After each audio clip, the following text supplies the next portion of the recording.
Hey guys, what's going on? This is Sam back again with another Volvo video for you. And in today's video, I'm going to be going over some of the subtle differences that you'll find between trim levels, mainly with the R because that's what I own. But I'll try to elaborate more on, because my first car was a 05 S40, so I do have a bit of knowledge with those base model cars. But I'll just go over some of these subtle differences that you'll find on these cars that kind of sets it apart. So first off is these 17-inch Pegasus wheels with the R logo kind of ingrained in the actual wheel itself. That's occurring on all four wheels all around the car. Another difference is the 4-piston Brembos up front with a little R logo on there as well. They definitely want you to know that you have an R if you buy one, along with all the other badging on the car, which isn't super important. It's not really detrimental to the car itself and what makes it different. I mean, I guess the badging kind of makes it a little special, but so you got R badges pretty much all over the car, right here, inside, outside, everywhere. So I'm gonna get in because it's a little windy right now and go over some of the things that really set this car apart from the rest of the pack from the P2 chassis Volvos. So for those of you that don't know, the P2 chassis was introduced in the early 2000s, I believe. I'm just doing this off the top of my head, so if I'm wrong on some things, I apologize, but I'm pretty sure the early 2000s to 2007, I believe, was the last year of the P2 chassis, and that's what this car is. This is a 2007 V70R with the 6-speed Spaceball manual. I believe it's called an M66. It's designed by Borg Warner, built by Borg Warner.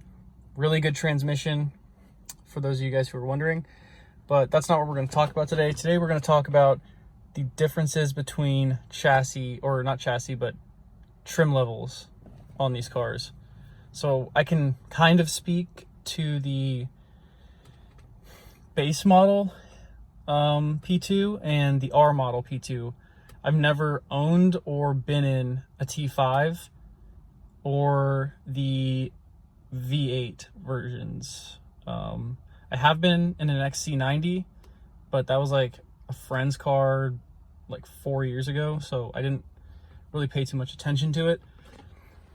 But anyway, let's just get right into what the differences are. So with the R, you are going to get the badging everywhere on this, even on the gauges down here. You can see at the bottom, both the tach and the speedometer have it.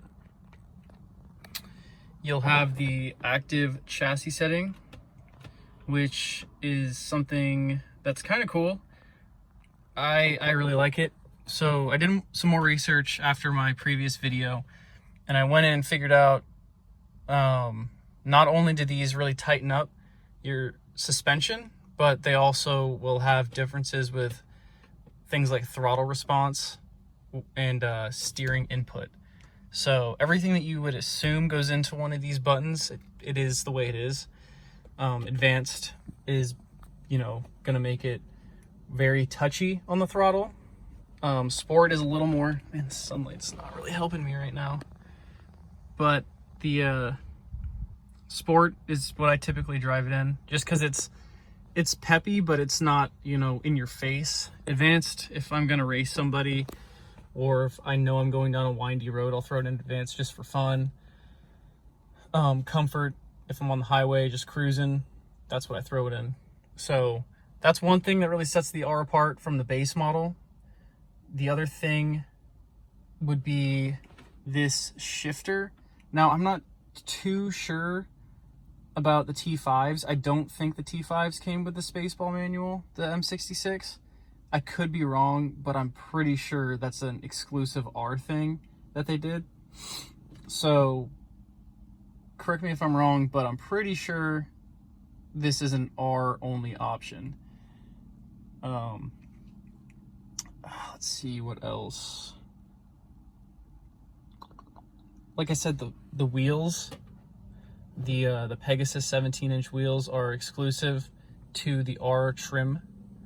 They're not, I think this is back when Volvo was definitely kind of flying under the radar with their performance division, which I think is really cool. I like the sleeper look. A lot of people don't really get it. They will ask me like, oh, why'd you buy a wagon? There's nothing special about it. Like, it's just a wagon. It's a Volvo.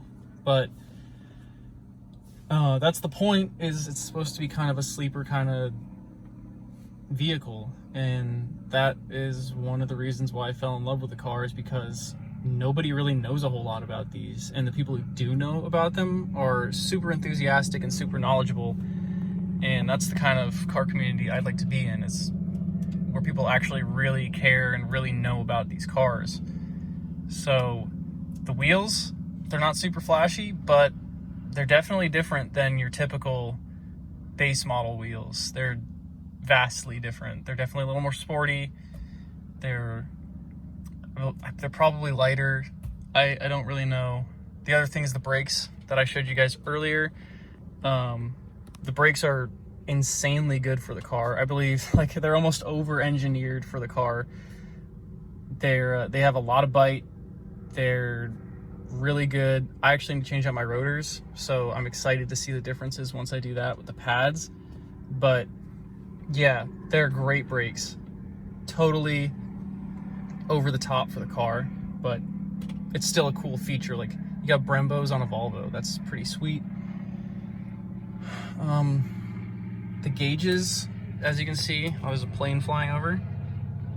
The gauges, as you can see, are this blue kind of reminds me of like a Rolex. Like, you know, I don't remember exactly what Rolex, I'm not a big watch guy, but you know, the face of the Rolex that have the blue, kind of shiny blue, that's kind of like what this is. And I think that's a really cool touch that they threw in there. The badging is everywhere on the car. It's very subtle, so you have to get up really close to the car to see that it is an R if you don't really know. But once you're up close, I'm pretty sure every angle of the car has an R on it. So that's pretty cool. Let's see. The sunroof, I mean, that's probably pretty typical R option. It's probably just standard on R.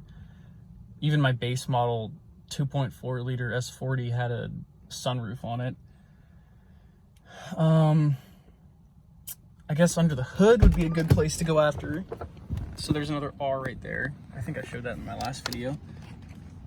But under the hood, that's where the magic happens. So let's walk around the front. Hopefully this wind isn't too loud. Oh, all right. So it's a little dirty, but this is kind of what makes, I mean, it is what makes the car awesome. It's this 2.5 liter inline 5 with a high pressure turbo around the back. All I have done to this right now is a little K&N filter just for the sounds. I don't plan on really making this a powerhouse, just because it's kind of a special car and a special engine, and they are a little on the fragile side. So I'm not going to risk it just for some, you know, a few months of fun. So that is the big thing that sets this car apart. Volvo, if you Google it, will claim 300 horsepower. I've seen videos where people have dynoed the manual version, and they've made more than 3 to the wheels, and everywhere in between. I mean, it's kind of all up in the air. It depends on like your mileage, your maintenance, what condition everything's in. That really kind of sets it up for where it's going to be at this point in 2021. Other than that, you have these high intensity discharge or HID headlights. They're very good. People complain about the high beams, which I can kind of understand. High beams aren't the best. They're just, I don't know, they're not that great. But the low beams are really good. They're very comparable to my BMWs that I've owned, and I really like them. They're clear, they're precise. There's not a whole lot of mirroring and, you know, wandering of the light. This one doesn't really have the like splitter kind of option. It does have this kind of like little lip down here, you can see, but it doesn't have the whole like splitter that some people put on their S60s. I believe S60s come a little more aesthetically decked out. There's not a whole lot to go over here. It's a special engine for sure, but it does need some TLC every once in a while, that's for sure. Let's walk around here. Another thing that makes it a little different that, you know, my friends always give me crap because my first Volvo, I put a huge double deck Megan Racing wing on it.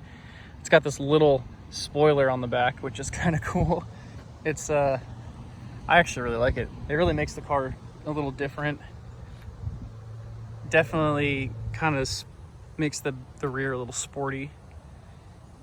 But yeah, pretty sweet.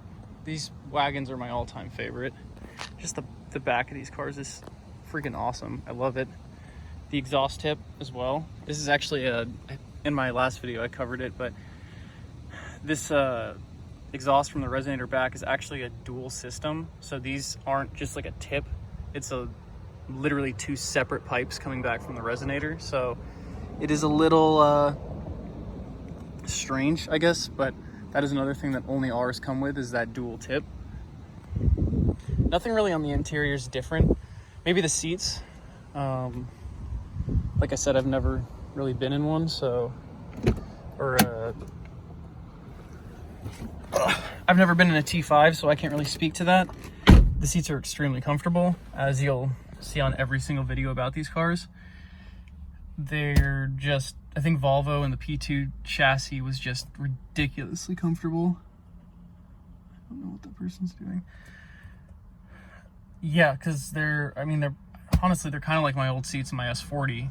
So they might be the same ones, honestly. This blue interior, it's kind of cool. It's not the super rare, like, Atacama brown tan combo, but I still like it. It's a neutral color. It's not super in your face. But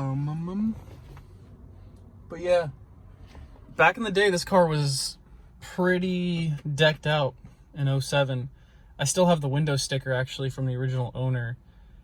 And I believe this car stickered in 07 for mid 40s, like 45, 47,000, mid to high 40s. And if you're adjusting for inflation and all that, I think that brings it into the 60s, close to 70s, maybe, I don't know, somewhere in the 60s. I know for sure though. So back in the day, if you really adjusted for inflation, this is a $60,000 car today. So it does have pretty much the nicest features that you could get with a Volvo back then. And that still holds true today. Everything, at least in this one, still works, which really surprised me. It's just a very well-built car. As much as I don't like Ford, who owned the company at the time, it's still a really well-built car. The only downfall, I'd say, if you guys are big into music and you don't have like a aftermarket sub in your car, like a subwoofer, this car has good speakers but very, very bad bass. And I'm not a huge bass head, but I do like a little bit of bass, and this car just doesn't really have it. So that's just kind of one thing. I'm nitpicking at this point, but that's just kind of one thing that I have found with this car that kind of makes it a little, I don't know, kind of, it's like a minus for sure, but it's whatever. Honestly, I listen to the turbo when I drive this car anyway. I don't really need the music. I just do it on road trips and stuff. But yeah, I think that's where I'm going to leave it. There are some subtle differences with this car for sure. It's kind of like little, I forget what Doug DeMuro calls it. It's like a, I don't remember what he calls it, but they're like little nuggets that you'll find, little Easter eggs, I think is what it's called. That's what Car and Driver calls it. Lots of little Easter eggs that you'll find with this car. The more you drive it, the more time you spend around it. And it's kind of cool how they hid the R logos in different places, and a lot of different little things they did. So like I said, and I'll say this in every video, if you guys do get the option to buy one of these in good condition and you do have all the maintenance history and you take it out for a test drive and you really like it and it's for a reasonable price, I guess. These are really going up in value, so it's going to be hard to find one for cheap that's in good condition, but I would say jump on it. I waited for months to buy this car because I did my research, I talked to the owner, and I had the ability to take my time with it. He was in no rush, so I didn't have a rush. But don't rush into one of these for sure. Do your research mainly on, you know, the PCV system for crankcase pressure. Like, ask if it's got sleeves, if it's got shims in the block. Ask about the 4C suspension.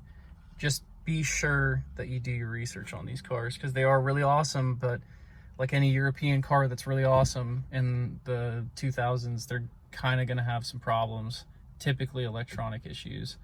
So yeah, highly recommend the car. They're very cool. The people who know about them will approach you and ask about it, and I really like that about this car. It's very subtle. So I think that's where I'm going to leave it. If you guys got any questions, like always, comment. Let me know what you think about the video. If you didn't like it, if you did, if I need to do more walking around the car. It's not a crazy looking car, so I figured it wasn't really worth the whole walk around deal. I just kind of wanted to give you guys an overview of what I'm actually sitting in. But appreciate all input, and I'll catch you guys next time. Peace out.